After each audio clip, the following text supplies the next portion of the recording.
Hey folks, this is Reverend Ben with my weekly video. I'm joining you from my very own backyard as I'm in Massachusetts this week. It's been a lovely week up here, visiting my wife Lucinda, my little dog Lufa, my mom Johanna, and all these neighbors around me. I'm spending some time right now in my backyard, and the last time I spent a significant amount of time back here in this backyard, I was being ordained as a UU minister back in May. So it's fun for me to be addressing you from here, although I am heading back to Florida tomorrow. So I'm excited for Sunday's worship service. The UU Ministry for the Earth are our guest worship leaders, with Aaliyah Cannon as the worship associate. I'm particularly excited because my friend Daniel, who I graduated from Boston University School of Theology with, will be one of the folks leading the worship service. This is especially timely because many of you know, and maybe some of you were there at the People versus Fossil Fuels demonstration in Washington, D.C. this past weekend, with many of our Unitarian Universalist leaders there participating. Then next weekend, Saturday is Trunk or Treat. Janae tells me all is going well in preparation, but she could still use one more car to participate and some more candy donations. So please contact Janae if you can help with that. Then the next day is October 31st, Halloween, Samhain. Our worship service will be led by Reverend Aaliyah Cannon. And guess what? Our safety team voted unanimously. We're going to watch it outside. We are going to have our first try at watching the television broadcast of the YouTube worship service from the front lawn. Of course, we'll be masked, social distance, and we're going to ask you to bring your own chairs. So if you want to start getting there kind of like 10 or 10:15, that would be great. We'll figure out some music and I'll say a few words before the worship service on YouTube Live at 10:30. I'm very excited for this. Definitely bring your masks, and as long as you're wearing a mask anyway, why not come in costume?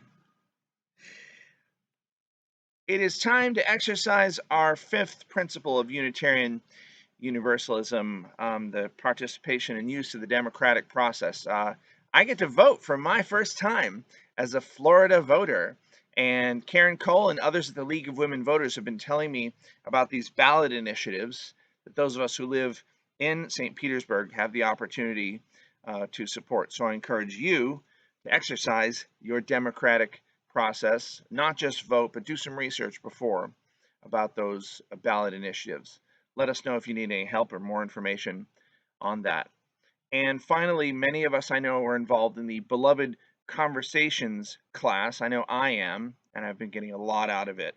It's a Meadville Lombard class that uses racial justice as a spiritual practice.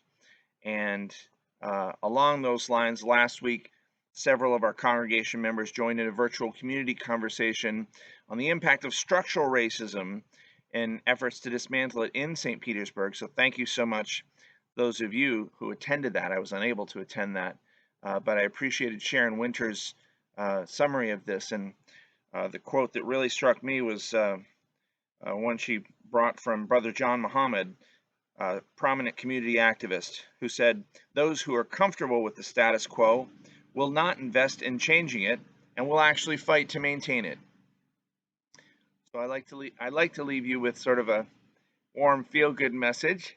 Instead, I'm leaving you with this sort of uncomfortable, harsh message, because for many in our community, life is, and that feeling of good is interrupted by the harsh reality of structural racism.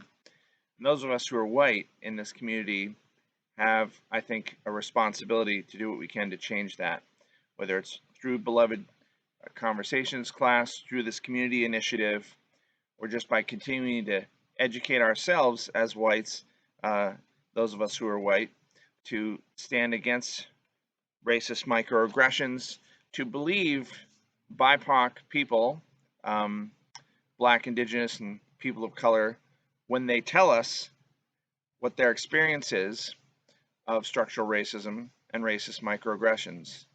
And finally, to support the leadership of the BIPOC people in our denomination among us.